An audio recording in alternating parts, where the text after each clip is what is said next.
मालकिन छाया के पास गई और गुस्से में बोली। इधर ला, ये घंटी मुझे दे, मैं उन चारों को बुलाती हूँ। अब देख मैं इनसे क्या क्या काम करवाती हूँ। मुझे अब किसी काम वाली की जरूरत नहीं। लालची मालकिन जोर जोर से घंटी बजाने लगी। घंटी की आवाज सुनते ही चारों नन्हे जादूगर पिंगू, टिंगू, चिंगू और मिंगू पलक झपकते ही वहां हाजिर हो गए। क्या हुआ छाया? तुमने हमें इतनी जल्दी याद किया? छाया ने नहीं, मैंने बुलाया है। अब से तुम चारों मेरे गुलाम हो।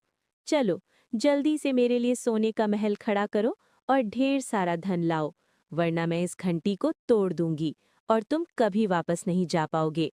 पर हम लालच पूरा करने के लिए जादू नहीं करते। हम तो मदद के लिए आए हैं। मुझे बहस नहीं चाहिए, काम शुरू करो, वरना खैर नहीं। चारों जादूगर समझ गए कि मालकिन का दिल साफ नहीं है। उन्होंने आपस में इशारा किया और अपनी जादुई छड़ियां हवा में घुमाईं। अचानक घर के सारे बर्तन और झाड़ू हवा में नाचने लगे। आपको काम करवाना पसंद है ना मालिक?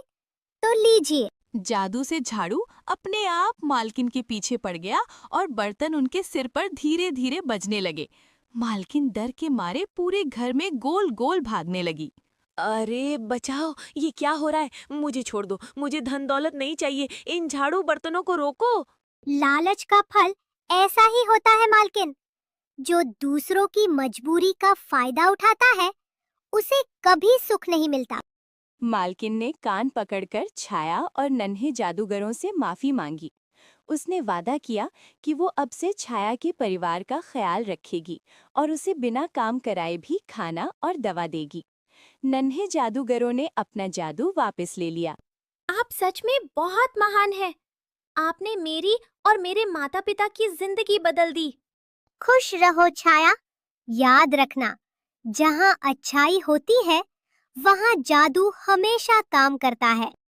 चारों नन्हे जादूगर अपनी मम्मी के पास वापस जादुई लोक की ओर उड़ चले। उन्हें समझ आ गया था कि असली जादू दूसरों के चेहरों पर मुस्कान